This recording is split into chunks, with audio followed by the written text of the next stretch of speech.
Liderazgo y formación de equipos. En los temas siguientes abordaremos conceptos básicos sobre el liderazgo. 1.3. Poder, autoridad y política en el liderazgo. Definiremos cada uno de estos conceptos. El poder es la facultad que un ser humano le otorga a otro para que en representación suya pueda llevar a cabo un cierto plan. Dicha habilidad o capacidad puede ser formal o informal. El poder formal viene dado con la posición, mientras que el poder informal emerge de los atributos personales. La autoridad es el privilegio de primacía, es decir, la potestad y el derecho jurídico, legal o de otro tipo de dar órdenes, y que dichas órdenes sean obedecidas por los miembros inferiores a su poder.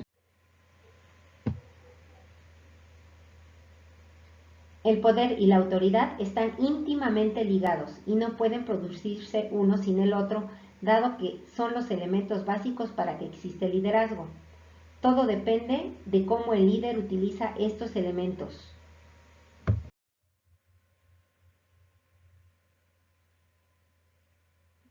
La diferencia entre poder y autoridad reside en que el poder es una capacidad y la autoridad es una habilidad. En este sentido, el poder puede adquirirse, mientras que la autoridad depende de la habilidad de una persona para influir sobre otros.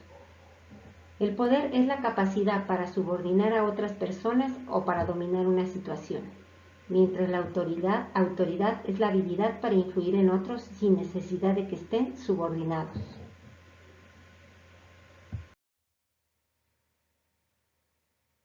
La política, en su definición básica, es la ciencia de la gobernación de un Estado o nación y también un arte de negociación para conciliar intereses.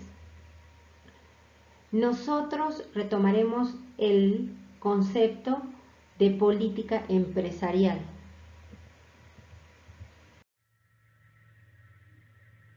Aunque es importante que reconozcamos la relación que existe entre la política y el liderazgo. El líder político dispone de recursos para dirigir a grupos sociales y desarrolla capacidades para influir, convencer y persuadir, por lo que motiva y comunica efectivamente. Así, entiende la función de las instituciones y debe de aplicar con inteligencia y sus habilidades para el beneficio del pueblo.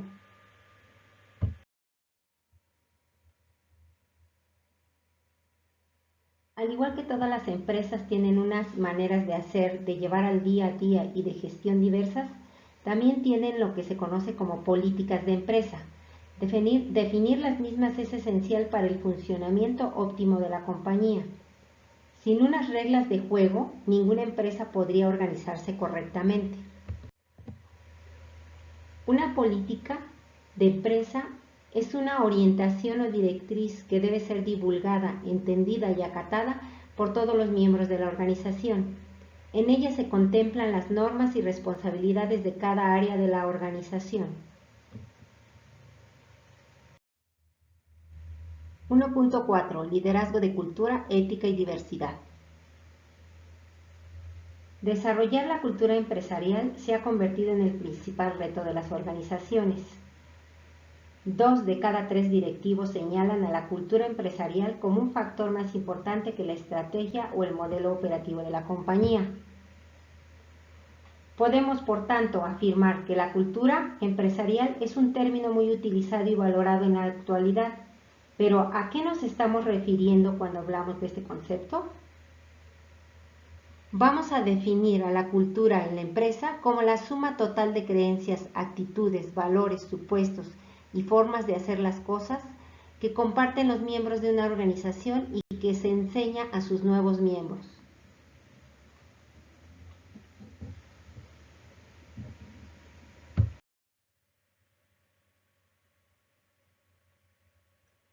La cultura en la organización debe corresponder a las necesidades de su ambiente externo, de tal manera que motive de manera eficaz y eficiente la realización del trabajo. Todo esto basado en valores, prácticas y normas conductuales.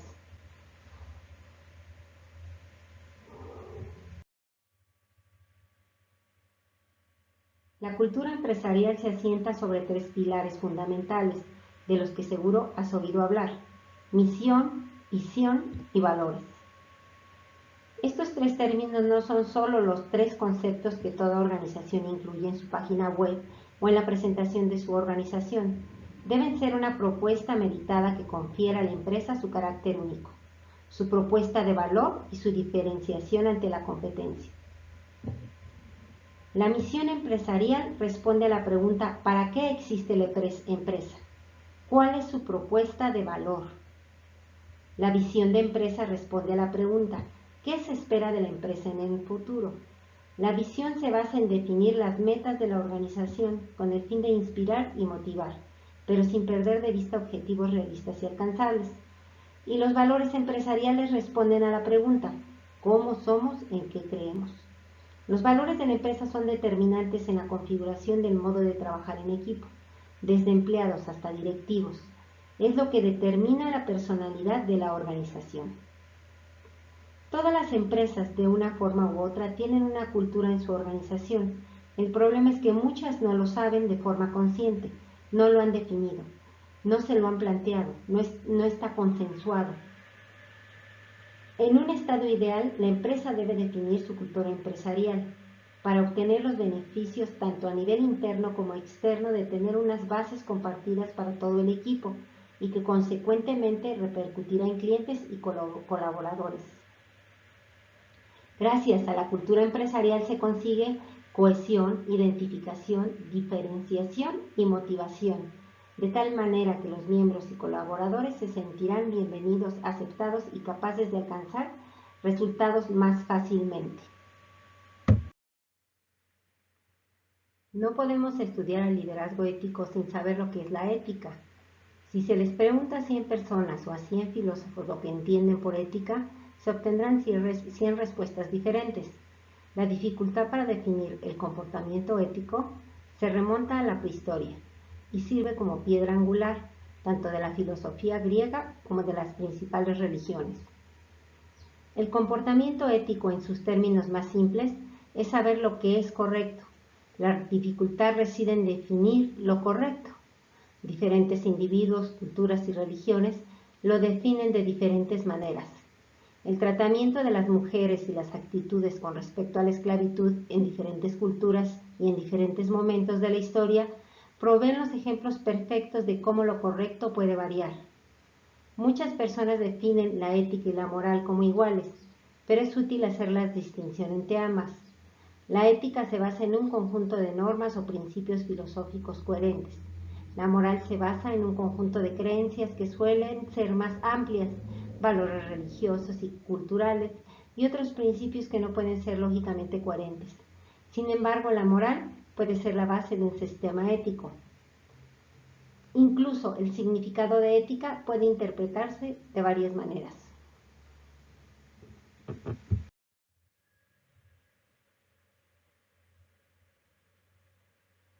Según la filosofía situacional, lo correcto depende del contexto de la situación. Lo que es correcto en una situación puede ser incorrecto en otra. En cuanto al relativismo cultural, lo que una cultura concibe como correcto es ético para ella. Nadie tiene derecho a juzgar la ética de esa cultura, excepto que sea dentro de sus mismos términos. La ética profesional. Muchos profesionales, los de las leyes, la medicina y la psicoterapia, son los más conocidos, pero la lista es grande y variada. Tienen sus propios códigos éticos y se espera que los miembros de dichas profesiones cumplan con ellos. Los miembros de dichas profesiones deben comportarse éticamente en la práctica si se adhieren al código de su profesión. La ética en base a los valores.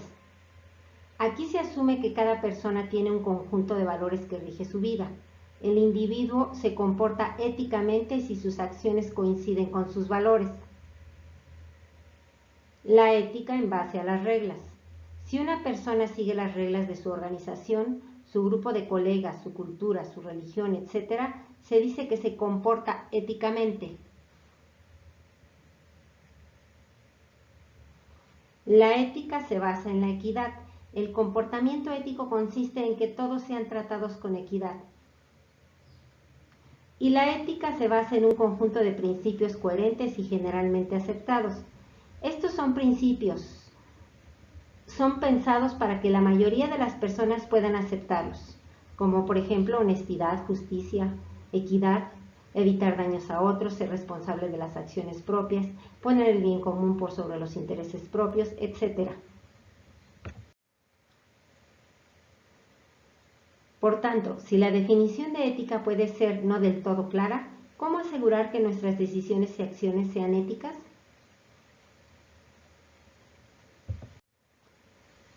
Entonces, parece que hay muchas respuestas a esta pregunta, como tantas personas que la quieran responder.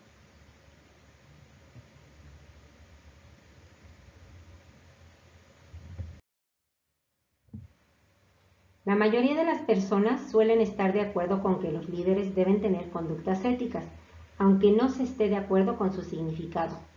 Pero hay dos buenas razones por las que mantener un liderazgo ético es lógico. La primera es porque da forma al comportamiento de la organización. De esta manera se establece confianza y se brinda credibilidad y respeto. Y la segunda es que se motiva la colaboración y un ambiente agradable dentro de la organización, dando dignidad a cada una de las acciones de la empresa.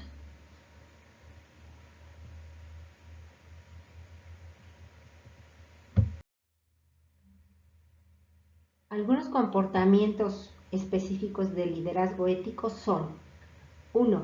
Anteponer el bien de la organización y el bien común por sobre intereses propios y el ego.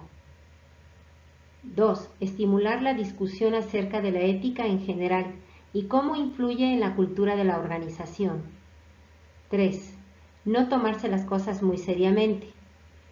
4. Considerar las consecuencias que tendrán las decisiones sobre otras personas y buscar la manera de minimizar el daño.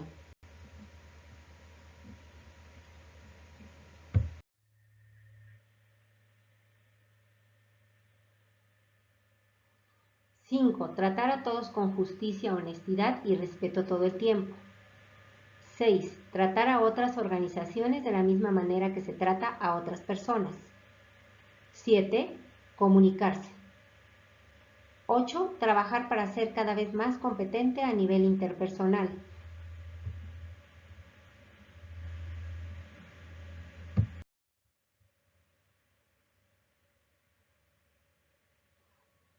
9. Trabajar para ser incluyente.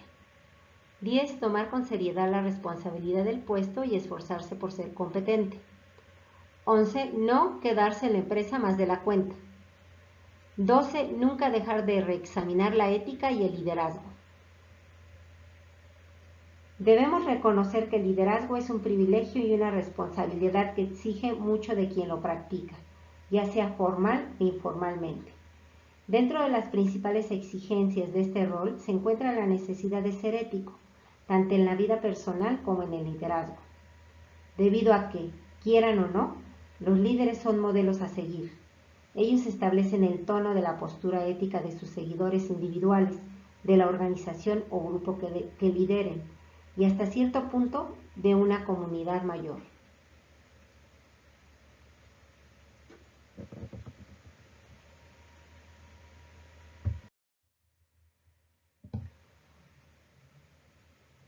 El mundo está cada vez más globalizado, por lo que las empresas deben abrir sus miras para captar talento. De hecho, la inclusión en la empresa de personas con grandes diferencias entre sí es un factor muy positivo. En este tema hablaremos sobre cómo la diversidad es un factor crucial en las empresas. La diversidad empresarial es incorporar o gestionar la integración de personas de diferente origen socioeconómico, diferente raza, género, capacidades, edad, para que esta diversidad genere un valor agregado a la organización.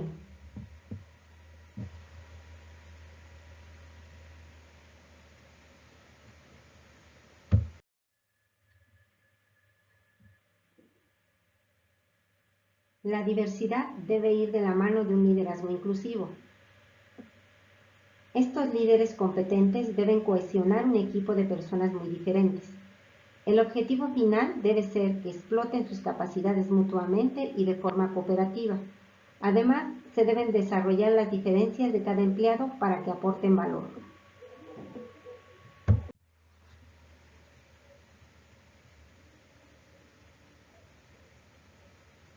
Las razones para la diversidad empresarial. Se considera que la diversidad es un acelerador de la innovación, es decir, un grupo diverso de personas ayuda a otros a ver los problemas de manera diferente. También se atraen mejores talentos. Al existir una diversidad real y efectiva, hay diferencia, con talentos de calidad distinta. Y según estudios realizados, hay mejores resultados en los consejos de dirección.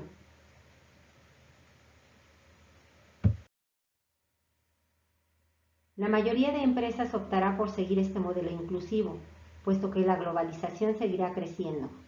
El líder es un gestor de la diversidad. Tener equipos formados por personas de todo tipo mejorará la calidad del trabajo.